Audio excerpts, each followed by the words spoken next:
প্রথমে আপনারা গুগল ক্রোমে যান। গুগল ক্রোমে গিয়ে সার্চ অপশানে আসুন, দিয়ে লিখুন ইলেকটোরাল রোল। আমি আগে থেকে লিখে রেখেছি, তাও আমি আবার লিখছি ইলেকটোরাল রোল। এই ইলেকটোরাল রোল অপশানে ক্লিক করুন। ইলেকটোরাল রোল অপশানে ক্লিক করার পর আপনারা দেখবেন এখানে 3টে ডট রয়েছে। এই 3টে ডটে আসুন। 3টে ডটে আসার পর দেখুন পরপর রয়েছে। আপনি এই জায়গাটায় আসুন, নো ইয়োর পোলিং বুথ।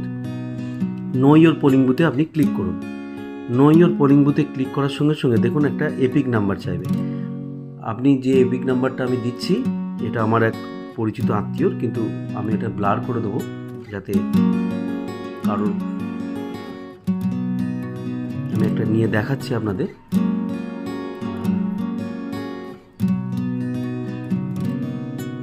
এরকম করে আস্তে আস্তে ধীরে ধীরে আপনি আপনার ভোটার কার্ডের নাম্বারটা এখানে টিপুন। এখানে টিপলেন, এখানে দেখুন ক্যাপচার দিয়েছে। ক্যাপচারটা কিন্তু ঠিক মতো দিতে হবে, হ্যাঁ, ক্যাপচারটা যেন ঠিক মতো দেবেন, নাহলে খুব সমস্যা হয়, বারবার করে টাইপ করতে হয়। ওই জন্য ক্যাপচারটা আপনি যেরকম আছে, ক্যাপিটালে ক্যাপিটাল, স্মল হলে স্মল, এরকম দেবেন। এই ক্যাপচার দিলেন, দেওয়ার পর আপনি সার্চ অপশানে এলেন। এই দেখুন সার্চ অপশানে আসার সঙ্গে সঙ্গে এপিক নাম্বার দিয়েছি। সার্চ অপশানে কে আপনার বিএলও, কে আপনার ইআরও, কে আপনার ডিইও, সব আপনি দেখতে পাচ্ছেন। এইভাবে আপনি আপনার বিএলওর নাম এবং তার ফোন নাম্বার পেয়ে যাবেন।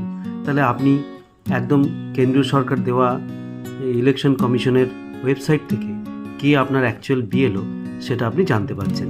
খুব সহজেই আপনি আপনার বিএলওকে চিনতে পারবেন এবং তার নাম্বার, ফোন নাম্বার থাকছে। এর ফলে সুবিধা কি, আপনি তাকে শনাক্ত করতে পারবেন। নমস্কার।